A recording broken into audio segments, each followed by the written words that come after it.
Good morning and welcome to Morning Java, brought to you as always by Get Go Cafe and Market, where right now you can still get fresh food, fresh drinks all the time, great service all the time at Get Go. They've been helping me get through the pandemic with all the food that I've been able to get. And Dale, I know they've been helping you out too.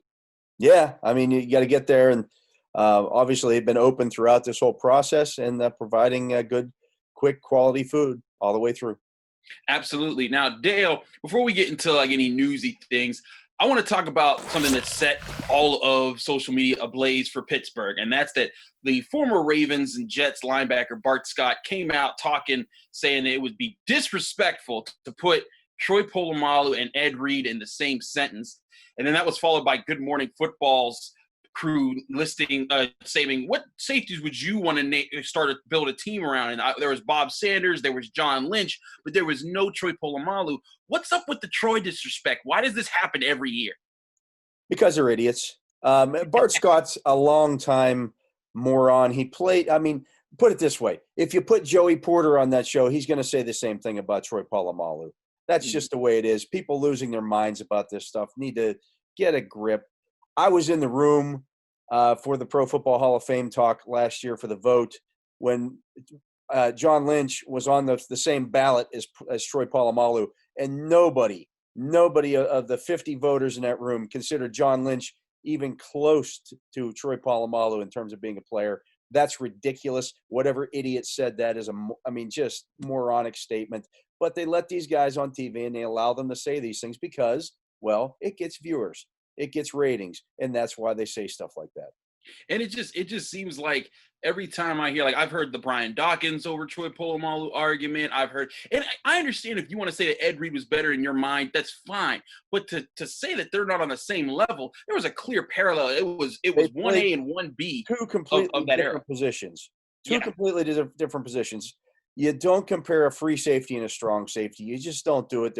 They don't do the same things. If you'd have taken Troy Polamalu and put him in a deep middle center field, who knows how many interceptions he ends up his career with.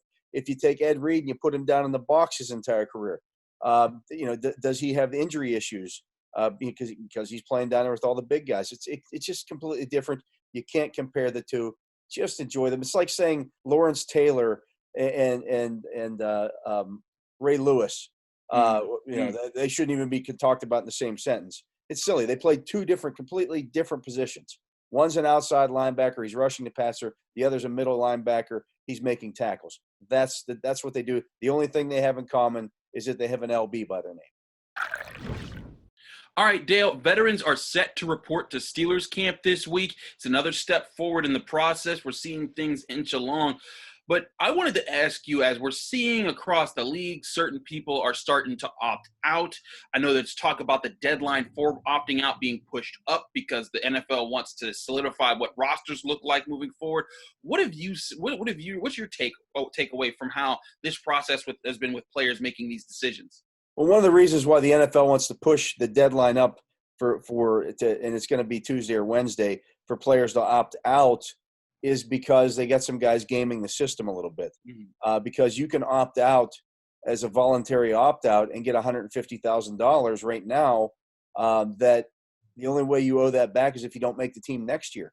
So if I'm a guy who is, let's say I'm a bubble guy or I'm an undrafted rookie free agent, I can opt out right now. They give me $150,000, which is essentially a loan, and I don't have to pay it back until next year. And what are they going to do if I don't pay it back? Not put me on a roster? Okay. Chase me down, sue me, whatever. But I'll take the $150,000 now in hand. So that's why they want to move this up, and they want teams to know who's in and who's out. I think we've at this point, the guys who have shown up are in. The guys who haven't at this point, and that's everybody. Everybody has shown up at this point who's going to play. Are pretty much there. And so, the decisions are made, I think, for the most part. So we don't need another week of guys opting out, but I do think that they should have the ability to do so. We saw Cespedes in baseball today just decide not to show up at the game and opt out. They said his room was empty. That was bizarre. Just left a note. It's like a Horseshack note. your teacher, Arnold won't be at class today. Orlando won't be at the game today. He's opting out, signed Orlando's mother, that kind of stuff. But, guys are going to opt out. Obviously, the Patriots have been hit very hard by this. That's what I wanted to ask you We've seen about. a lot of defensive tackles opt out. A lot of the bigger guys opt out, and they were at higher risk. And so I understand that as well. But no Steelers at this point. And I don't know that we're going to see any Steelers to this point. Yeah, some people were speculating that James Conner would have been that guy, and he already made it clear, I'm not opting out. You crazy? So I think that's interesting. I am very interested. They said there's now 7 Patriots have opted out, and they're not all just those backup guys in the background. That Dante Hightower, they lost Marcus Cannon. I think there's a few other guys in that are in that. Patrick Chung. Pat Chung. Yep, those are legitimate starters that are part of that machine that Bill Belichick makes go. So I'm very interested to see how that impacts them for this season. But they get a big story for the Steelers. No opt-outs here could be a very good sign moving forward. Dale, I know you and the other members of Pittsburgh media got a chance to hear from offensive coordinator Randy Fichtner at the end of last week. Now, this was a good chance for you to hear about what his process is and taking in Matt Canada. But what were some of the biggest takeaways in that conversation that you guys had with him on Zoom? Well, I think the biggest thing, and he had been the Steelers quarterback coach essentially for the last decade, and he won't have those duties this year. And he admitted, hey, look, that was a big job, especially last year when, you're also the offensive coordinator. You don't have Ben Roethlisberger there to fall back on. So now you're drawing up game plans week to week to try to figure out ways to win a football game with 2 inexperienced quarterbacks. It doesn't allow a lot of time to work with those quarterbacks on footwork and throwing the proper mechanics, throwing the football, those kind of things.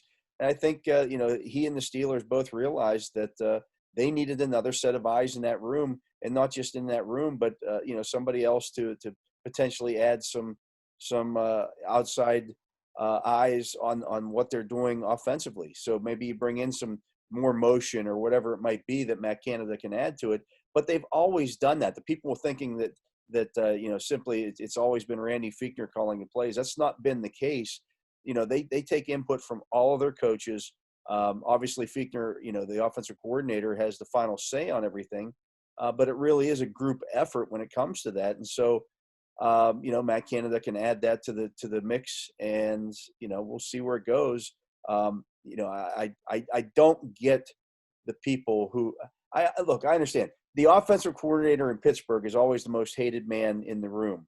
Just like, before Keith Butler didn't know what he was doing, until suddenly last year. Now he's suddenly a genius. He's a genius. Yeah. They've led the league in sacks the last 3 seasons, which has never been done before, but he stunk before he got all these first round draft picks.